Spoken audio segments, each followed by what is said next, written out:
Jesus diante de Pôncio Pilatos pela segunda vez, meus irmãos. Meus queridos irmãos, essa sessão aqui é uma sessão um pouquinho mais longa. A gente vai ver agora os momentos finais de Jesus até ele ser crucificado, em que ele está agora diante de Pôncio Pilatos pela segunda vez. Então, tem informações bem importantes aqui para a gente também, tá, meus irmãos? Lembrando do seguinte: Jesus primeiramente estava com Anás, depois Jesus foi para Caifás, genro de Anás. Caifás era o sumo sacerdote de fato. Depois levaram Jesus para Pôncio Pilatos. Pôncio Pilatos tentou livrar Jesus e não conseguiu. Soube que ele era galileu, enviou para Herodes Antipas. Depois, Herodes Antipas o devolveu para Pôncio Pilatos, e é aqui que a gente está novamente. Então foi Anás, Caifás, Pilatos, Herodes e outra vez Pilatos. Estamos nesse quinto julgamento de Jesus, vamos dizer assim, diante de Pilatos, que a sessão está chamando de terceira fase romana, né? Ele chamou de primeira fase romana Pilatos, segunda fase romana Herodes Antipas e terceira fase romana Pilatos, meus irmãos. É uma sessão um pouquinho grande, mas ela tem informações muito importantes, então vamos tentar tratar sobre essas informações com bastante atenção, meus irmãos. Vamos seguir. Vamos começar aqui em Mateus, capítulo 27, dos versículos 15 a 26. Vamos lá. Por ocasião da festa, era costume do governador soltar um prisioneiro escolhido pela multidão. Eles tinham, naquela ocasião, um prisioneiro muito conhecido chamado Barrabás. Tem um comentário aqui que a gente vai ver. Marcos. Por ocasião da festa, era costume soltar um prisioneiro que o povo pedisse. Um homem chamado Barrabás estava na prisão com os rebeldes que haviam cometido assassinato durante uma rebelião. Então, era um assassino que estava lá, né? A multidão chegou e pediu a Pilatos que ele fizesse o que costumava fazer. Vamos para Lucas. Lucas diz bem assim: Pilatos reuniu os chefes dos sacerdotes, as autoridades e o povo, dizendo-lhes: Vocês me trouxeram este homem como alguém que estava incitando o povo à rebelião. Eu examinei na presença de vocês e não achei nenhuma base para acusações que fazem contra ele. Nem Herodes, pois ele o mandou de volta para nós. Como pode ver, ele nada fez que mereça a morte. Portanto, eu o castigarei e depois o soltarei. Ele era obrigado a soltar-lhes um preso durante a festa. Aí ele, pelo que está no texto aqui, ele queria castigar para o povo se compadecer e depois, tá bom, já valeu, já passou a raiva dele. E ele soltar Jesus, né? Pelo que o texto está dizendo, essa era a intenção dele. Vamos aqui para Mateus, meus irmãos. Pilatos perguntou à multidão que ali se havia reunido: Qual destes vocês querem que lhe solte? Barrabás ou Jesus, o chamado Cristo? Porque sabia que o haviam entregado por inveja. Está aqui, né, gente? Pilatos sabia que o haviam entregado por inveja. Vamos para Marcos, depois a gente segue aqui as passagens. Vocês querem que eu solte o rei dos judeus? Perguntou Pilatos, sabendo que fora por inveja que os chefes dos sacerdotes lhe haviam entregado Jesus. E aqui em João diz bem assim: Contudo, segundo o costume de vocês, devo libertar um prisioneiro por ocasião da Páscoa. Querem que eu solte o rei dos judeus? E aqui a gente vai seguindo para a próxima página, depois a gente volta para o comentário. Diz: Estando Pilatos sentado no tribunal, sua mulher lhe enviou esta mensagem: Não se envolva com este inocente, porque hoje em sonho sofri muito por causa dele. Mas os chefes dos sacerdotes e os anciãos, ou líderes religiosos, convenceram a multidão que pedisse Barrabás e mandasse executar Jesus. Então perguntou o governador: Qual dos dois vocês querem que eu lhe solte? Responderam eles: Barrabás. Interessante a massa, né, gente? Como a massa foi convencida aqui facilmente, né? Os chefes dos sacerdotes estavam lá.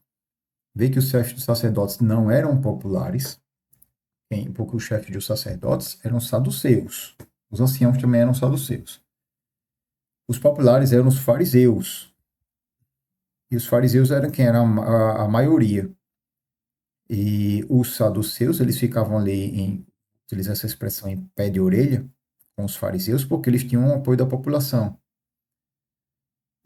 enquanto os saduceus estavam mais afastados porque eles estavam na dele ali nas regalias deles. Mas nessa hora a coisa estava tão fora de controle, tão agitada, que os saduceus estavam cheios de raiva, de ódio, fomentados por sua inveja, que eles incitaram a multidão facinho, né? Chegou ali, incitou a multidão e de repente o povo estava lá, ah, Barrabás, Barrabás.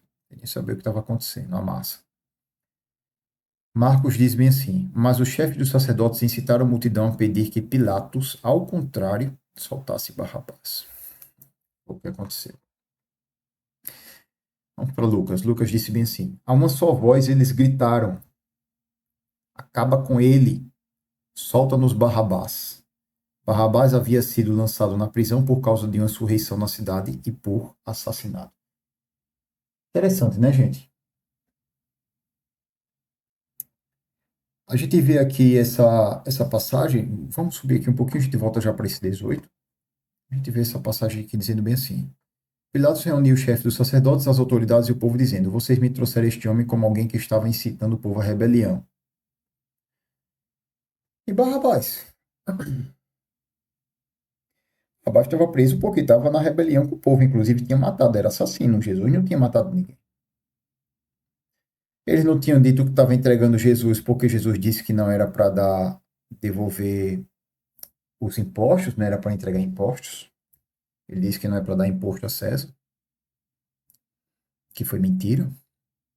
Não foi um dos motivos que eles estavam criticando Jesus. Estavam dizendo que era um homem que estava incitando a rebelião, imposto. Quem estava fazendo isso era Barrabás. Então a preocupação deles estava longe de ser a paz, a organização, tudo certinho. Não, não, não, não. Está muito nítido que eles estavam querendo. A coisa deles não era uma coisa correta. A preocupação deles não era com as coisas certas, com a paz. Não. A preocupação deles era derrubar Jesus, matar Jesus por causa da inveja que eles tinham. A inveja mata. O que eles queriam era qualquer pretexto para acabar com Jesus. Podia aparecer ali o pior inimigo para eles. Jesus era o pior inimigo deles, né? Eles consideravam. Mas podia aparecer qualquer tipo de pessoa ali e iam dizer: solte esse daí, a gente quer que derrube Jesus. Lembra aquela história da inveja que a gente falou, meus irmãos, em algumas aulas atrás, que um vizinho tinha inveja do outro, viu uma lâmpada mágica, e o gênio da lâmpada perguntou: o que é que você quer receber? Mas seu vizinho vai ter em dobro. Você pode pedir tudo, pode pedir. Vamos colocar coisas materiais aqui, né? Pode pedir carros, mansões, tudo o que você quiser, mas seu vizinho vai ter em dobro. Aí ele disse: eu quero que você fure meu olho e me deixe cego de um olho só, para o meu vizinho ficar cego dos dois olhos, né? O nome disso é poder da maldita inveja vindo do inferno, inveja mata. Confesso aos senhores que eu não suporto a inveja, eu odeio a inveja. Deu para perceber, né? Então, mas é isso que ela faz. Ela fez isso desde o começo, o primeiro casal da Terra, quando Caim matou Abel. E aqui a gente vê a história se repetindo. Várias vezes na Bíblia a gente vê a história se repetindo, né? Da inveja. Então, eles estavam querendo derrubar Jesus a qualquer custo, por causa da inveja que eles tinham de Jesus, né? Não faz sentido. Eles falam isso aqui, mas Barrabás era um rebelde. Então a gente vê como é que fica nítido, né, meus irmãos, pra gente, quando a gente vê os textos bíblicos falando, como é que fica nítido o que de fato estava acontecendo ali. Mais uma vez a Bíblia, né, meus irmãos? Deixa eu aproveitar a oportunidade. Nós estamos em um mundo onde existem muitas vozes, vozes de coach, vozes de pessoas, cada um com seu estilo, com diferentes tradições das nossas igrejas, mas uma só voz é a voz verdadeira, é a voz de Jesus na palavra de Deus, a Bíblia. Só essa deve ser considerada. Temos muitos vários costumes, mas nenhum deles pode ser tomado como verdade. Temos muitas tradições em muitas igrejas, algumas delas até bonitas, mas as tradições não são a verdade do Senhor Jesus. Só a palavra de Deus é a verdade. Tradições não são verdade. Pelo contrário, Jesus condenou as tradições dos homens quando lá os discípulos estavam comendo as espigas e os fariseus chegaram para falar contra isso aí. Ele pegou e criticou aqueles religiosos porque eles cumpriam tradições de homens. Jesus disse: vocês estão seguindo tradições de homens em vez de cumprir a lei de Deus. Então, a partir do momento que eu fico preso à tradição humana e não à palavra do Senhor Jesus, preciso rever isso aí, né? De acordo com a palavra. Isso parece não fazer significado. Então, meus irmãos, a palavra de Deus é o que nos esclarece, né? Está lá escrito em Salmo: lâmpada para os meus pés é a tua palavra, luz para os meus caminhos. E está escrito também, no mesmo Salmo 119, diz: a tua palavra escondi, guardada no meu coração, para eu não pecar contra ti. Nossa fonte de verdade é a Bíblia, palavra de Deus, meus irmãos. Tradição de homens são coisas de homens, meus queridos. Então vamos lá. Aqui na palavra de Deus a gente vê claramente o que estava acontecendo. Eles estavam querendo soltar por assassinato. Vamos para o 40. Para João 40, versículo 40. Eles em resposta gritaram: não, ele não, ele não. Queremos Barrabás. Ora, Barrabás era um bandido, então eles tinham raiva de Jesus, né? Ele não, ele não. Ele não, não solta ele não. Solta Barrabás. Ora, Barrabás era um bandido, como João fala, né? João, a gente vê que João ele não tem papo na língua, né, gente? Vamos utilizar esse termo. Então Pilatos mandou açoitar Jesus. Os soldados teceram uma coroa de espinho e a puseram na cabeça dele. Vestiram-no com uma capa de púrpura e, chegando-se a ele, diziam: Salve, rei dos judeus! E batiam-lhe no rosto. Mais uma vez Pilatos saiu e disse aos judeus: Vejam, eu estou trazendo a vocês para que saibam que não acho nele motivo algum de acusação. Meus irmãos, olha só a zombaria e rudeza que Jesus estava passando aqui, né? Pilatos mandou açoitar Jesus. Deixa eu descer aqui. Deixa eu ver se a câmera está aqui. Está aqui, né? Deixa eu logo para o outro lado. Pilatos mandou açoitar Jesus. Talvez para, como a gente falou antes, as pessoas verem que ele sofreu e ficassem comovidas e soltassem ele ali diante da pressão, ou para ceder um pouco à pressão das pessoas também, não sabemos. Sabemos que ele foi influenciado pelas pessoas, então ele errou também. A gente vai ver todo momento que Pilatos quer soltar Jesus. Amém. Mas ele também errou. Ele também fez o que as pessoas estavam querendo. Ou por medo, ou o que quer que fosse. Então aqui houve uma etapa de rudeza com Jesus, né? E de zombaria. A gente vê que quando ele mandou açoitar, os soldados teceram uma coroa de espinhos puseram na cabeça dele. Vestiram Jesus com a capa de púrpura e, chegando-se a ele, diziam: Salve, rei dos judeus! E batiam no rosto, né? Ele no rosto. E isso, bater no rosto depois que ele estava com a coroa de espinho. Ah, se batia no rosto dele com a coroa de espinho, então furava? Naturalmente. Mais uma vez, Pilatos saiu e disse aos judeus: Vejam, eu estou trazendo a vocês para que saibam que não acho nele motivo algum de acusação.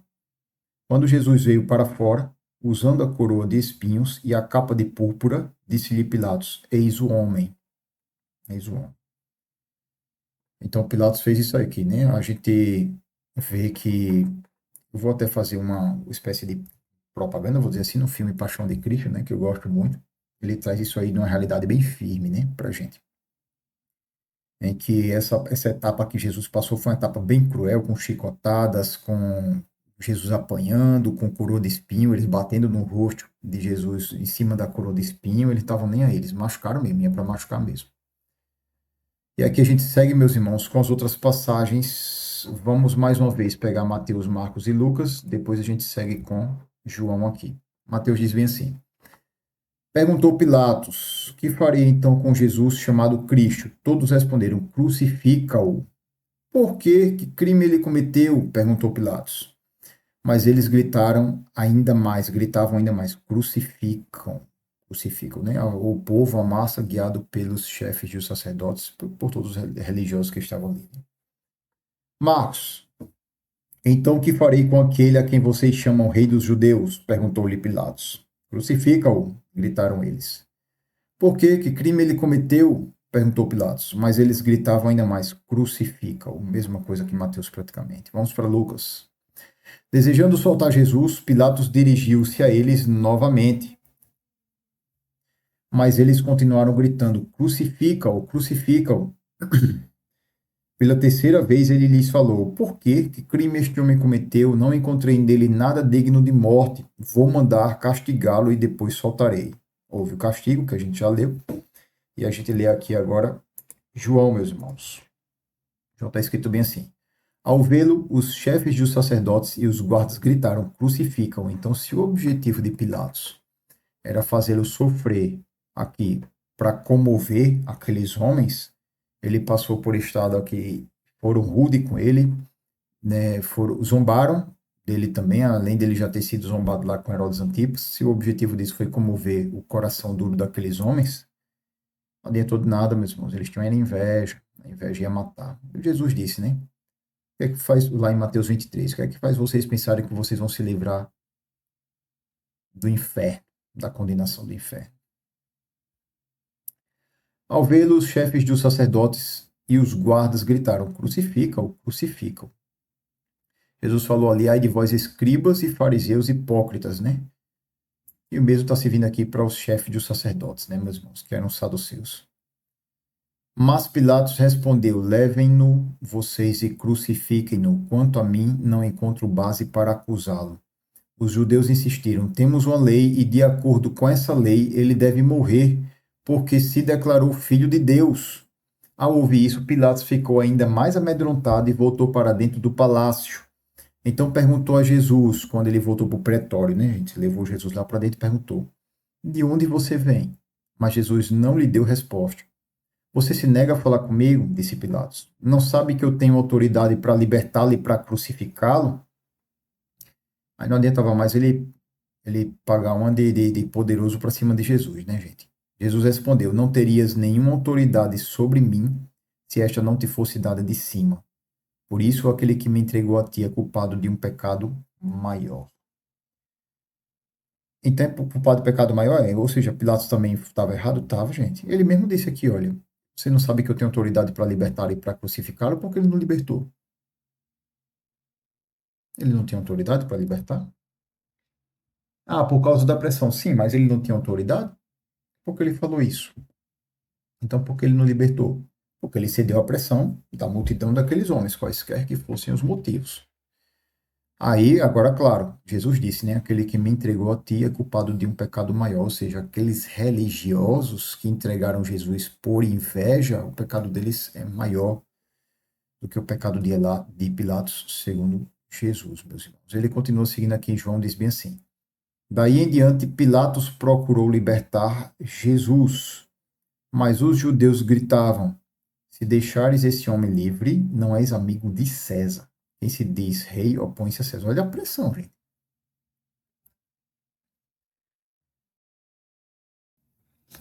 Olha a pressão. Daí em diante, Pilatos procurou libertar Jesus, mas os judeus gritavam: se deixarem esse homem livre, não és amigo de César. Quem se diz rei opõe-se a César. Eles estavam procurando todos os motivos para derrubar Jesus. Né? Se você deixar esse homem livre, você não é amigo de César. Foi uma espécie de ameaça, Pilatos. Uma espécie de ameaça. Né? Vai, tipo assim, a gente pode. Cabe até uma interpretação de dizer: você sabe que a gente tem fontes por aí que César ouve a respeito de você e que você precisa manter as coisas em ordem, não é, Pilatos? Por aqui. E parece que você está deixando as coisas em desordem aqui, deixando esse desordeiro livre. É isso mesmo que você quer? Que César interprete isso? A gente não duvida deles estarem insinuando isso. Né? Insinuando isso. Então a pressão foi grande em cima de Pilatos. Versículo 13. Ao ouvir isso, Pilatos trouxe Jesus para fora e sentou-se na cadeira de juiz, um lugar conhecido como pavimento de pedra, que em aramaico é Gabatá ou Gábata. Aqui está escrito Gábata, em outras versões tem Gabatá. Irmãos, era o dia de preparação da semana da Páscoa, por volta do meio-dia. Eis o rei de vocês, disse Pilato aos judeus. E aqui vamos seguir a sequência. Aqui está acabando a sessão, meus irmãos, é uma sessão longa. Vamos seguir logo a parte de João, depois a gente volta para os demais três. Mas eles gritaram isso aqui, olha, ao meio-dia, a gente vai ter que comentar isso, viu? Daqui a pouco a gente vai voltar isso aqui, ó, por volta do meio-dia. Mas eles gritaram, mata, mata, crucifica-o, crucifica-o. Devo crucificar o rei de vocês? Perguntou Pilatos. Não temos rei senão César, responderam os chefes dos sacerdotes. Finalmente Pilatos o entregou a eles para ser crucificado. E essa aqui é a parte de João, meus irmãos, que João trata a respeito. Vamos aqui para Mateus. Quando Pilatos percebeu que não estava obtendo nenhum resultado, mas ao contrário, estava se iniciando um tumulto, mandou trazer água, lavou as mãos diante da multidão e disse: Estou inocente do sangue deste homem, a responsabilidade é de vocês. Todo o povo respondeu: Que o sangue dele caia sobre nós e nossos filhos. Então Pilatos soltou-lhes Barrabás, mandou açoitar Jesus e o entregou para ser crucificado. Marcos, aqui curtinho, diz bem assim: Desejando agradar a multidão, Pilatos soltou-lhes Barrabás, mandou açoitar Jesus e o entregou para ser crucificado. E para fechar aqui em Lucas, diz bem assim, meus irmãos: Eles, porém, pediam insistentemente com fortes gritos que ele fosse crucificado e a gritaria prevaleceu. Então Pilatos decidiu fazer a vontade deles, libertou o homem que havia sido lançado na prisão por insurreição e assassinato, aquele que eles haviam pedido, e entregou Jesus à vontade deles. Forte, né, meus irmãos? Aquelas pessoas estavam querendo. Forte. Queridos, a gente precisa comentar duas coisas aqui interessantes antes de fechar aqui, principalmente uma delas. Um detalhe importante aqui, um detalhe interessante é que eu já ouvi, eu não pesquisei isso em nenhuma fonte, mas desse versículo 25 aqui de Mateus, que diz: Todo o povo respondeu que o sangue dele cai sobre nós e sobre nossos filhos. Algumas pessoas já relataram de que já chegaram a associar isso àquela questão do povo judeu que sofreu, né, com Hitler. Não só com Hitler, né, gente? Aquela história de Hitler colocado ali como ruim. Claro que Hitler foi horrível, mas ele não foi o único homem ruim da humanidade, vamos dizer isso. Muitas outras pessoas morreram na mão de muitos outros homens sanguinários. Pode só esconder atrás de Hitler. Teve muitos outros também, e Hitler foi um deles, com certeza, né, pelo histórico. Assassino, matou muita gente, muitos judeus. Então, ao longo do tempo, muitos judeus e muitas outras pessoas estavam sendo mortos na mão de muitos tiranos. Então, muita gente acredita que isso aí, o sangue dele cai sobre nós, nossos filhos, são esses eventos que vão acontecendo, que as pessoas vão sofrendo. Isso aqui é uma coisa que às vezes a gente ouve e eu achei interessante trazer para os senhores. Professor, cabe um estudo mais aprofundado aí de um comentário nessa versão? Cabe. Cabe, viu, meus irmãos? Quem desejar, pega esse versículo 25, daí dessa passagem de Mateus, e faz um estudo mais aprofundado em cima dos comentários bíblicos. Uma pesquisa que é interessante, tá, meus queridos irmãos? Mas vamos dar uma olhadinha aqui nessa parte. E João, meus irmãos, olha só. Aqui ele diz bem assim: Pilatos estava, a gente viu aqui que Pilatos estava julgando Jesus. Ele disse que era por volta do meio-dia. A gente vai ver em sessões mais à frente, na próxima sessão, provavelmente, Marcos vai dizer assim: terceira hora do dia, que era às 9 horas da manhã, Jesus estava sendo crucificado.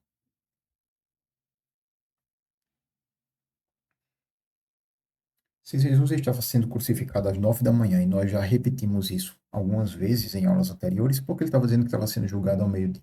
Não faz sentido, realmente. Então aqui há um dilema, meus queridos irmãos. Há um dilema, e é um dilema que os críticos da palavra de Deus gostam, né? Porque abre espaço para as críticas virem, para as críticas chegarem, dizendo que a Bíblia ela se contradiz.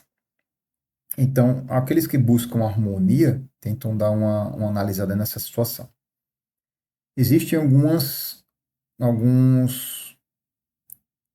argumentos que tentam harmonizar isso aí, tentando associar que quando ele disse que era 9 da manhã, podia ser 9 e pouco, quando ele disse que era por volta do meio-dia, podia ser antes, para tentar conciliar.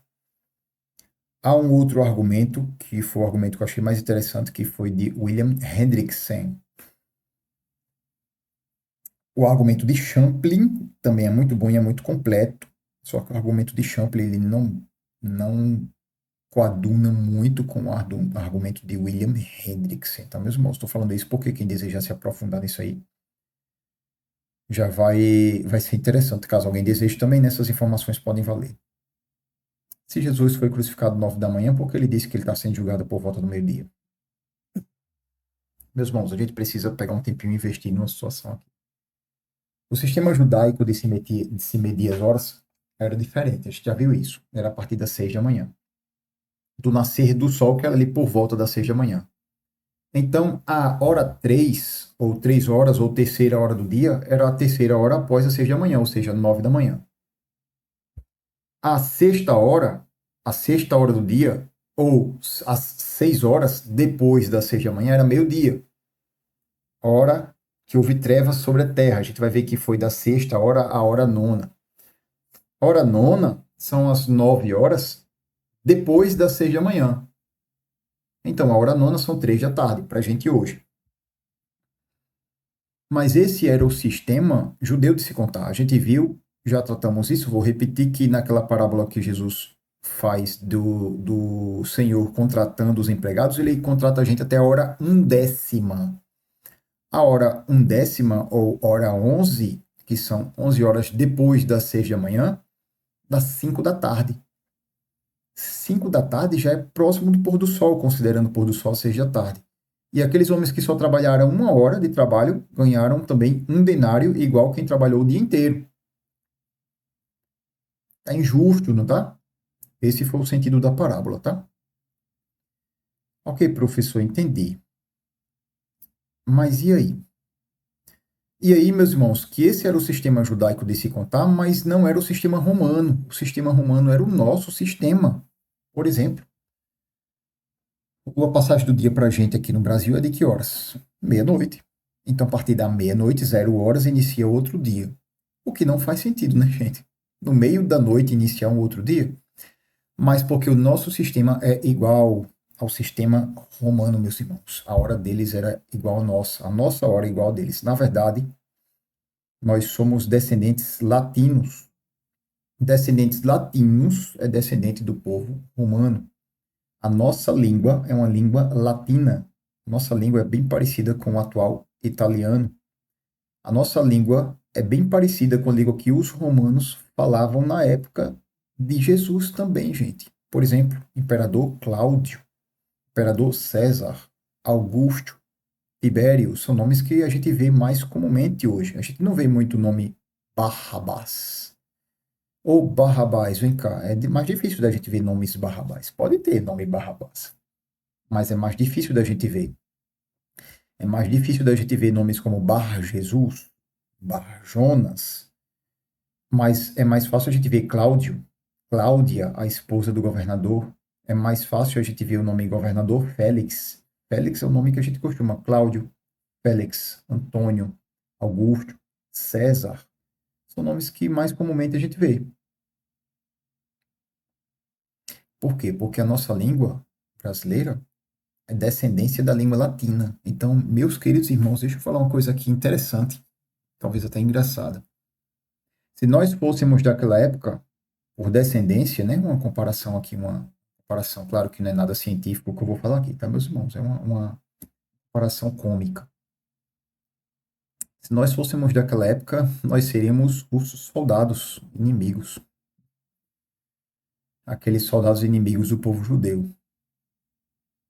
Deixa eu citar uma passagem da. Quando eu digo soldado, é povo de maneira geral, né? Deixa eu citar uma passagem daquele filme Paixão de Cristo, que é uma bênção, né? Eu até sugiro para. Eu acho que todos provavelmente já possam ter assistido. Eu sugiro para que quem não assistiu, assista, né? Aquele Paixão de Cristo de Mel Gibson. É uma bênção no sentido de que nos faz refletir, tá, meus irmãos? Porque o que ele mostra ali é muito sofrimento que acontece com Jesus. A gente vê que o filme, o idioma original, que não é dublado, é em hebraico. Ele sai falando ali em hebraico ou aramaico. Na verdade, eu não sei se é hebraico ou aramaico, é uma das duas línguas, é a língua original que eles falavam. E tem uma parte que os italianos falam, quando dois soldados montados a cavalo, eles vão procurar para Abenader. Então, um deles utiliza o termo bem assim. É, um, é uma palavra feia que é utilizada, mas é utilizada no filme. E permitam repetir aqui também, tá, meus irmãos? É uma palavra que não seria conveniente para se falar por aí em pregações, naturalmente. Mas eu só vou repetir o que ele faz no filme, tá? Em italiano ele fala bem assim, em latim. Para onde é que a gente vai, né? Na língua deles, que eu não lembro como é que é. Aí ele diz bem assim, a benader, o idiota, em latim. A gente entende, a gente sabe o que essa palavra significa. Por quê? Porque ele falou em latim. E a gente reconhece quando a gente assiste o filme mesmo legendado. Então, mesmo essa expressão que ele fala, insultando, né, o colega ali, o soldado dele, que ele insultou, ele xingou ali o colega dele, mas são nomes de insultos que a gente vê hoje em dia ainda aqui no nosso Brasil, porque a língua é a mesma. Mas o hebraico não tem semelhança com o português. Por exemplo, o hebraico é uma língua que se escreve da direita para a esquerda, como uma língua árabe. A nossa língua ela se escreve da esquerda para a direita. Então, meus irmãos, por descendência, a nossa linguagem é latina. Então, o nosso sistema de contagem de horas é o sistema que os romanos tinham também. Então, olha só, aí é o X da questão, tá? Eu falei, expliquei esse contexto todo para a gente chegar no X da questão. Quando toda vez na Bíblia diz hora sexta, a Bíblia cita hora sexta, e as Bíblias com traduções por equivalência mais dinâmica traduzem para a gente. Então, uma Bíblia numa equivalência formal, por exemplo, uma Almeida Revista e Corrigida, vai dizer bem assim, hora sexta. Uma NVI, por exemplo, que é uma tradução por equivalência mais dinâmica, ela vai dizer assim, vai traduzir hora sexta e vai dizer bem assim, ao meio-dia.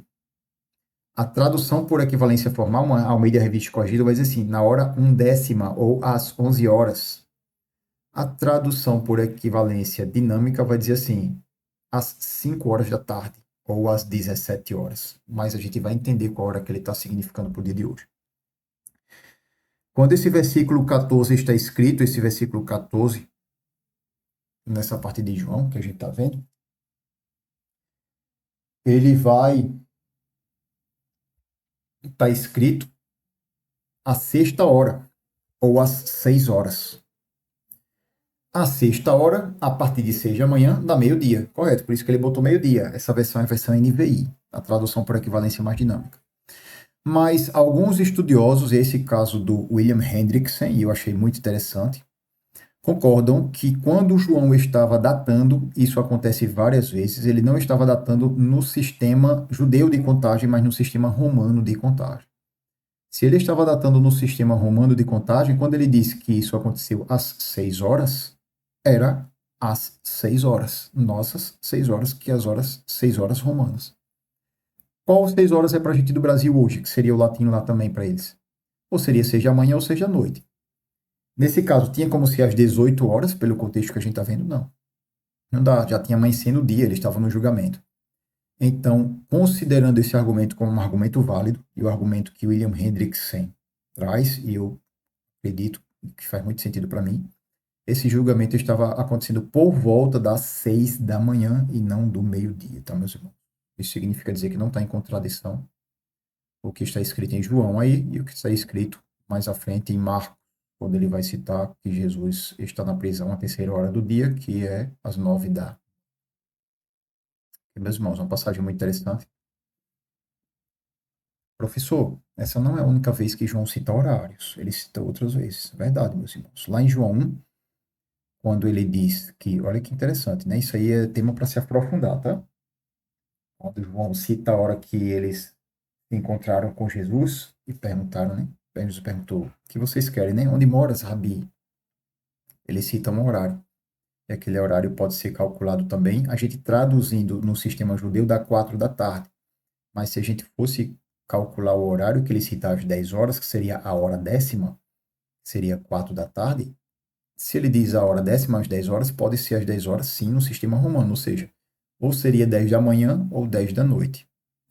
10 da noite é mais difícil. A gente já está entrando agora numa esfera, fugindo um pouquinho do conteúdo, mas é pela importância do que a gente está falando, tá, meus queridos? A gente já vai encerrar nossa aula. 10 da noite não faz sentido pelo contexto que estava lá em João 1, João 2.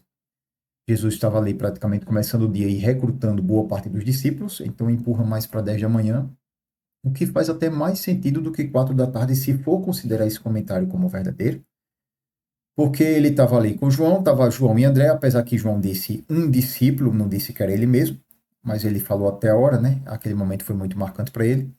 Depois Jesus ainda vai para André, ainda vai para Simão, para procurar o André, leva Jesus ainda até Pedro, que era Simão, aí ele disse que o seu nome vai ser Cefas ou Pedro. E aí e Jesus ainda continua fazendo boa parte do trabalho durante o dia, né? Eu estou falando daquela parte relatada lá no final do capítulo 1 de João e começo do capítulo 2. Outra parte interessante, meus irmãos, é aquela parte que a gente vê da mulher samaritana, que está lá ao meio-dia. Inclusive, eu já preguei sobre isso várias vezes. Está na Bíblia meio-dia, a gente fala meio-dia, está traduzido meio-dia, e se a gente for explicar alguma outra coisa diferente aos irmãos, vai confundir muito. Mas, queridos irmãos, quando ele fala a hora 6, às 6 horas, lá em João, se ele estiver falando também no método romano, que é o nosso método, são as 6 horas. Que pode ser 6 da manhã ou 6 da tarde.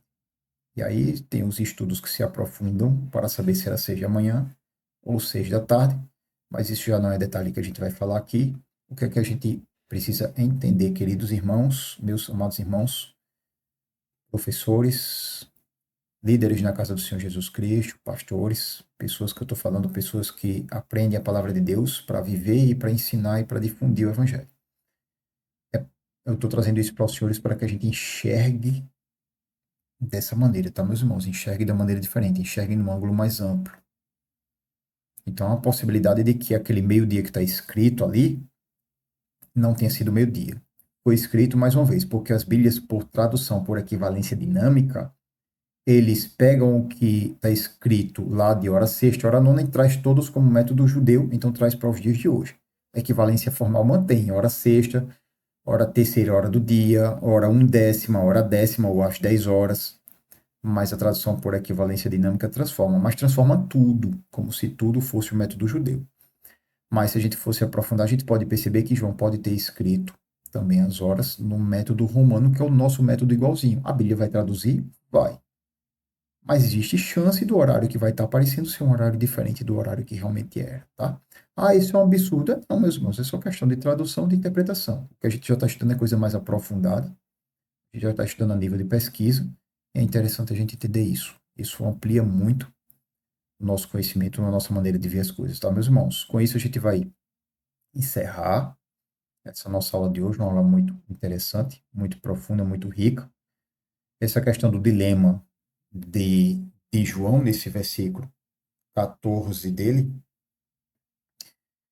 é uma questão que provavelmente, partindo desse comentário que a gente falou, era 6 da manhã, o que bate também. Muita gente diz, ah, mesmo assim está muito longe, porque 6 da manhã ele não foi crucificado. Não, aquele estava sendo julgado para depois ainda ser para os soldados de novo, para depois ainda ia carregar a cruz, para Simão Irineu ainda ajudá-lo, para depois ele subir a montanha do Calvário, Gólgota, para depois chegar lá, ser pregado na cruz, para depois pendurarem a cruz. Aí era 9 da manhã, sim, por que não, né? E outra, ele disse por volta das 6, né? Podia ser 6 e alguma coisa também. Então, 2 horas e pouco depois, Jesus estaria pendurado numa cruz, segundo essa interpretação, tá, meus irmãos? Isso tudo está escrito em João. Olha, do 18 vai até o 39, aí depois ele vai do 19 até o 16a, então é João 19, versículo 15. 15 não, João capítulo 19, versículo 14, meus irmãos, que ele chega até o 16a. Queridos irmãos, com isso, nós vamos fechando essa sessão. A sessão da nossa próxima aula, nós estaremos entrando na crucificação de Jesus, na zombaria por parte dos soldados romanos, levando Jesus para a crucificação. Nosso Senhor Jesus nos abençoe. Até a próxima aula.